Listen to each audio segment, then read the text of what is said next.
Cough syrup नहीं मध्यप्रदेश में शिशु मृत्यु घटना को अत्यंत गुरुतर सहित नहीं विश्व स्वास्थ्य संगठन एने भारत सरकार को तत्काल स्पष्टीकरण मागी डब्ल्यूएचओ भारतर central drugs standard control organisation और स्वास्थ्य मंत्रालय को चिठी लिखिछि विश्व स्वास्थ्य संगठन। एही औषध किभଳି अनुमोदित हैला, पूर्व परीक्षा होइथिला कि नाही एवं रप्तानी होइछि कि नाही जानिबा को चाहुछि संगठन। अन्यपटे सामना को आसिछि सांघातिक सत रिपोर्ट रे जणा पड़िछि सिरप रे 48.6% डाइथिलिन ग्लाइकॉल रहितबा स्पष्ट होइछि जा अत्यंत विषाक्त एवं शरीर पई घातक।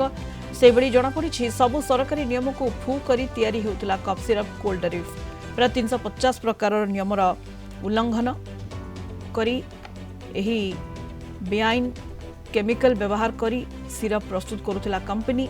औषध प्रस्तुतकारी कंपनी श्रेशान फार्मा उपरे रेड मारिछि तमिलनाडु ड्रग्स कंट्रोल। कोल्डरिफ व्यवहार करी मध्य प्रदेश रे 20 जन शिशु और राजस्थान रे 2 जन शिशुक मृत्यु होइतिला।